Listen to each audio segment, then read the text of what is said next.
कैसे हो दोस्तों, मैं मोहम्मद नईम शेख। तो मैं ये बताना चाहता हूँ कि 2 नवंबर 1973 में धर्मेंद्र और सायरा बानो की बहुत ही फिल्म आई थी जवार भाटा। गीतकार थे राजेंद्र कृष्ण और संगीतकार थे लक्ष्मीकांत प्यारेलाल। तो ये फिल्म में जो बताया गया था कि धर्मेंद्र एक छोटी सी होटल चलाता है, धर्मेंद्र अनपढ़ है, गंवार है, कभी स्कूल नहीं गया, कभी टीचर का चेहरा नहीं देखा, लेकिन बहुत बड़ा रहमदिल बताया गया था। तो इसकी ये जो फिल्म है, इसकी सिमिलरिटी आज के पीएम नरेंद्र मोदी से क्या हो रही है, उसका हम डिटेल में तस्करा करते हैं।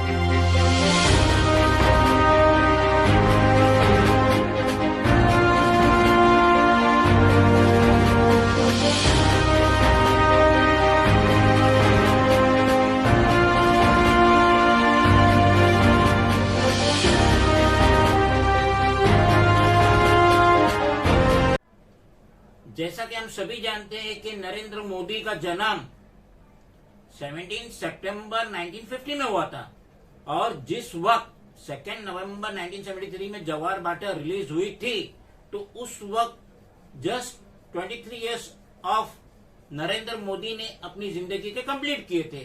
तो शायद उन्होंने अपनी जवानी में जवार भाटा एक बार तो जरूर देखी होंगी, और उन्हें धर्मेंद्र का रोल भी बहुत पसंद आया होगा। और इस पिक्चर का जो एंडिंग क्लाइमेक्स है, उससे नरेंद्र मोदी बहुत ज्यादा मुतासिर होंगे, जिसकी वजह से आज वो देश के प्राइम मिनिस्टर है, सबसे ज्यादा पावरफुल शख्सियत है। लेकिन मुझे, अकॉर्डिंग टू माय ओपिनियन, मुझे उनकी इस जिंदगी में जवार भाटा के धर्मेंद्र की बहुत बड़ी झलक नजर आती है। जवार भाटा में जो लास्ट में कोर्ट का जो सीन बताया गया है, अगर आपने नहीं देखा तो यूट्यूब पे जाके यकीनन देखे, क्योंकि लास्ट वीक ही मैंने जवार भाटा कंप्लीट देखी। उसमें यह बताया गया है कि धर्मेंद्र को जब दौलत मिलती है, उसके दादाजी जो मिल के मालिक थे, और खोया हुआ पोता मिलता है और सारी दौलत धर्मेंद्र की सिमत आती है, तो वो दोनों हाथों से दौलत लुटाता है गरीबों के लिए। तो एंड के क्लाइमेक्स में कुछ बताया गया है कि एक फकीर रास्ते पे था और धर्मेंद्र से कुछ 2 रुपए का तकाजा करता है, ठंडी लग रही है और चाय के लिए 2 रुपए का। धर्मेंद्र कार से जाते रहता है, उतरता है, वो ना सिर्फ उस फकीर को 2 की जगह 100 रुपए देता है, बल्कि अपना सूट भी दे देता है, और उस फकीर की धोती और कुर्ता जो फटा हुआ रहता है वो पहनता है। दूसरे शॉट में बताया गया है कि एक डांसर रहती है और धर्मेंद्र उसको 1 लाख रुपए देता है। और तीसरे पार्ट में बताया गया कि जब इसके पास दौलत आती है, तो वो छोटी सी जो होटल है वो लोकल गुंडे को दे देता है कि तू अपना धंधा पानी कर। और जब ये कोर्ट में केस चलता है, तो ये तीनों आते हैं, फकीर भी आता है, डांसर भी आती है, और वो लोकल गुंडा भी आता है। और जब उनसे सुजीत कुमार जो वकील का रोल अदा किया, वो पूछते हैं, उस फकीर से पूछते हैं कि जब तुमको 100 रुपया इस शख्स ने दिया, यानी धर्मेंद्र ने दिया, तो तुमने अपने दिल में क्या विचार किए? फकीर बोलता है, मैंने बोला पागल है। फिर वो डांसर आती है जयश्री, उससे सुजीत कुमार वकील पूछते हैं कि जब आपको उसने 1 लाख रुपए का चेक फाड़ के दिया, तो आपने क्या सोचे? बोले मैंने सोची पागल है। और लास्ट वन जो लोकल गुंडा है, जिसको धर्मेंद्र अपनी रनिंग होटल, छोटी होटल ही सही लेकिन दे देता है, तो गुंडे से पूछते जब आपको ये होटल इसने दिया, तो आपने धर्मेंद्र के मुतालिक क्या सोचे? वो बोले मैंने बोला पागल है। फिर धर्मेंद्र तरतीबवार इन तीनों का जवाब देता है। वो बोलता हाँ मैं पागल हूं, मैंने एक गरीब फकीर को जो ठंडी में था, उसे मैंने 100 रुपया दिया, मैंने अपना सूट दिया ताकि उसको ठंड से बचे, कुछ खा ले, चाय वाय पी ले, उसको अगर मैंने 100 रुपये तो मैं पागल हूं। एक डांसर जो गंदगी में थी, मैंने उसे 1 लाख रुपए दिया कि तू नई जिंदगी शुरू कर और ये गंदगी से दूर जा, यानी मैं पागल हूं।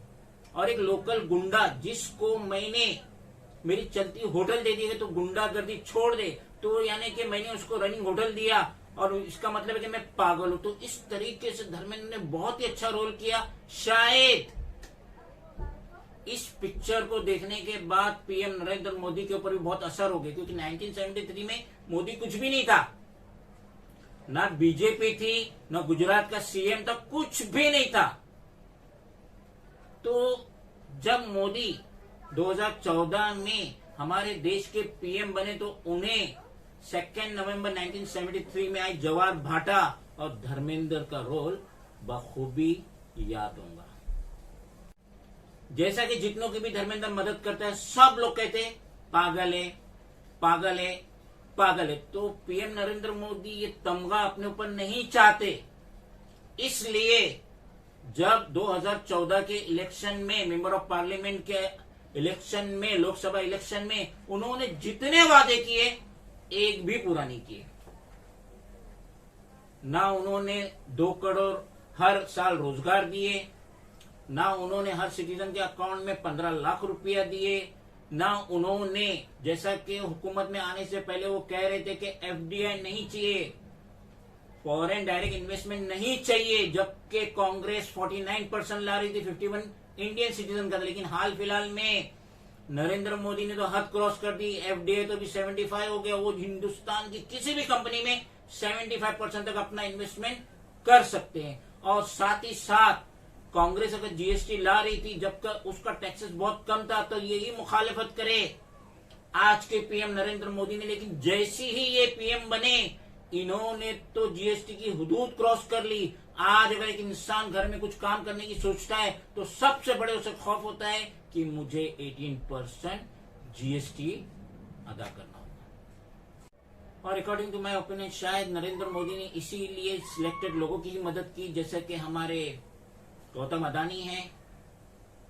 पूरे हिंदुस्तान की बड़ी से बड़ी कंपनी, बड़े से बड़ा बिजनेस, बड़े से बड़ा लैंड, सारे हिंदुस्तान के बड़े से बड़े एयरपोर्ट सब इनके ही खाते में जा रहे हैं। और दूसरे नंबर है मुकेश अंबानी। तो शायद जवाहर भाटे का बहुत ही ज्यादा असर हुआ पीएम नरेंद्र मोदी पे, जिसकी वजह से ये आम सिटीजन की तरफ बिल्कुल भी मुतासिर नहीं हो रहे। दोस्तों, ऐसे मजीद से और वीडियोस देखने के लिए, जानने के लिए हमारे चैनल को फॉलो जरूर करें, शेयर करें, कमेंट करें, सब्सक्राइब करें बेल आइकन बटन को। बहुत बहुत शुक्रिया।